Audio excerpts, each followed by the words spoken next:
بسم اللہ الرحمن الرحیم۔ السلام علیکم دوستو۔ دنیا کی سب سے پاک باز خاتون سید فاطمہ سلام اللہ علیہ کی پیدائش کے وقت کیوں مکہ کی تمام دائیوں نے حضرت خدیجہ کو اکیلا چھوڑ دیا تھا؟ درد ذا کے دوران کیوں حضرت خدیجہ کو اکیلا چھوڑ دیا گیا؟ سیدنا نساء العالمین حضرت فاطمہ کی پیدائش کے وقت کیوں مکہ کے سرداروں نے حضور اکرم صلی اللہ علیہ وسلم کے گھر کا گھراؤ کیا؟ سیرت حلیمہ جلد میں روایت ہے کہ جب ملک کا کامیاب تجارتی سفر کر کے رسول صلی اللہ علیہ وسلم مکہ واپس لوٹے تو حضرت سیدہ خدیجہ نے آپ صلی اللہ علیہ وسلم کو نکاح کا پیغام بھجوا دیا، تو رسول صلی اللہ علیہ وسلم نے سب سے پہلے اس پیغام کا ذکر اپنے محبوب چچا حضرت ابو طالب سے کیا، اس کے بعد باقی چاچوں کو بتایا۔ سب نے اسی بات پر اتفاق کیا کہ اس سے شادی کے پیغام کو قبول کر لینا چاہیے۔ پیارے دوستو، پھر وہ مبارک دن بھی آ گیا کہ جب اللہ کے پیارے رسول صلی اللہ علیہ وسلم کی شادی کی تقریب حضرت خدیجہ کے گھر ہوئی۔ وہاں حضرت خدیجہ کے رشتہ دار عمر بن اسد اور ورقہ بن نوفل وغیرہ موجود تھے۔ حضور کے چچا حضرت ابو طالب نے نکاح کا خطبہ پڑھا اور حضرت خدیجہ کی طرف سے ورقہ بن نوفل نے جوابی کلمات کہے۔ بے شک حضرت خدیجہ مکہ کی بہت با اثر خواتین میں شامل تھیں، لیکن اس نکاح کے بعد جب رسول صلی اللہ علیہ وسلم نے تبلیغ حق کا پیغام دینا شروع کیا تو مکہ کی خواتین نے حضرت خدیجہ کا بھی بائیکاٹ کر دیا اور ساری عورتیں یوں طاقتیں دینے لگیں۔ خدیجہ نے ایک تنگ دست اور یتیم جوان سے شادی کر کے اپنی شخصیت گرا دی، اس لیے اس شادی کے واقعہ کے بعد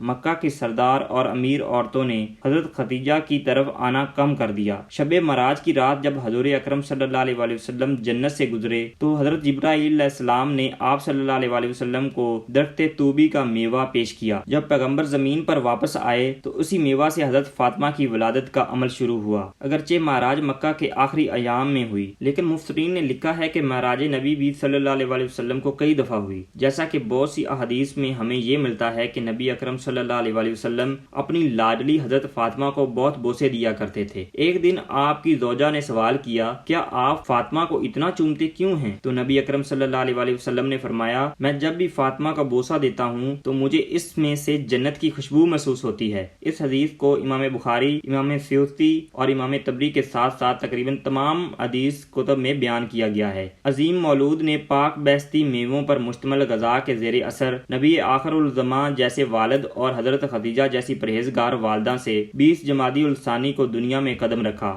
آپ سورۃ کوثر کی تفسرین بن کر آئیں کہ جس سے مخالفین کے طعنے اور مذمتیں ناکام ہو گئیں۔ چنانچہ پیدائش کا واقعہ امام طبری نے ذخائر العقبی میں کچھ اس طرح نقل کیا ہے کہ جب سے نبی اکرم صلی اللہ علیہ وسلم سے حضرت خدیجہ نے نکاح فرمایا تو مکہ کی تمام عورتیں آپ کے خلاف ہو گئی تھیں اور کسی بھی موقع پر آپ کا ساتھ نہ دیتی تھیں۔ جب حضرت فاطمہ کی پیدائش کا وقت شروع ہوا اور وضع حمل کا وقت قریب آیا تو قریش کی خواتین کو پیغام بھیجا گیا کہ وہ اس تکلیف دہ عمل میں مدد کے لیے حضرت خدیجہ کے پاس تشریف لائیں۔ اب یہی وہ موقع تھا کہ مکہ کی عورتیں کہنے لگی، تم نے ہماری بات نہیں مانی اور ایک غریب یتیم سے عقد کیا، اب اسی سے کہو کہ تمہارے لیے دائی کا بندوبست کرے، ہم تو ہرگز مدد کو نہ آئیں گی۔ حضرت خدیجہ نے جب یہ سنا تو بہت غمگین ہوئی۔ مکہ میں فوراً خبر پھیل گئی تو مکہ کے مشرکوں نے حضور اکرم صلی اللہ علیہ وسلم کے گھر کا گھراؤ کر لیا کہ آج کسی کو بھی حضرت خدیجہ کے پاس اندر نہیں جانے دیا جائے گا۔ خیر وضع حمل کا سخت وقت کا آغاز ہوتا ہے اور حضرت خدیجہ اکیلی ہیں، کوئی معاون نہ ہے اور آپ کے دل کی دھڑکنیں تیز و تر ہو گئیں۔ لوگوں کی سرد مہری آپ کے لیے موجب تکلیف تھی۔ اچانک آپ کی روح کے افق میں ایک روشنی پیدا ہوئی،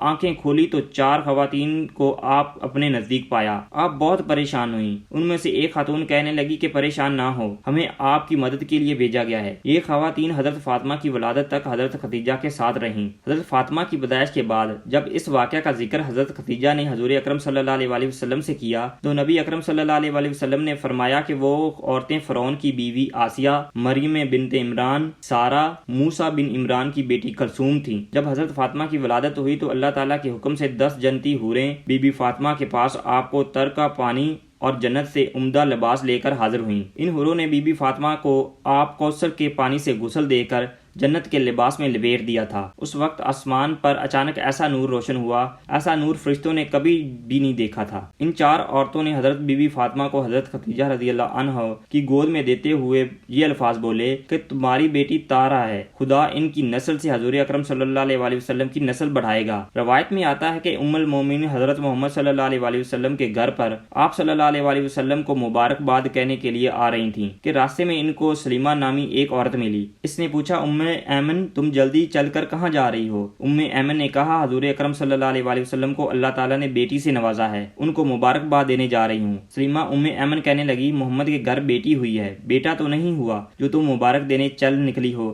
یہ سوچا کہ ان پر کیا گزر رہی ہوگی، کیونکہ اس وقت مشرکین لڑکیوں کو پیدا ہوتے ہی دفن کر دیتے تھے۔ حضرت ام ایمن فرمانے لگی، سلیمہ یہ بیٹی اللہ کے رسول صلی اللہ علیہ وسلم کے گھر پیدا ہوئی ہے، کسی کافر سردار کے گھر نہیں۔ مجھے یقین ہے کہ دین اسلام میں بیٹیوں سے یہ سلوک نہیں ہوگا، ہمارے آباء و اجداد کرتے چلے آ رہے ہیں۔ ام ایمن کی باتیں سن کر سلیمہ کا چہرہ زرد پڑ گیا، کیونکہ سلیمہ کے گھر بھی 3 بیٹیوں کا جنم ہوا تھا، لیکن سلیمہ کے خاوند نے تینوں بیٹیوں کو ہی دفن کر دیا تھا۔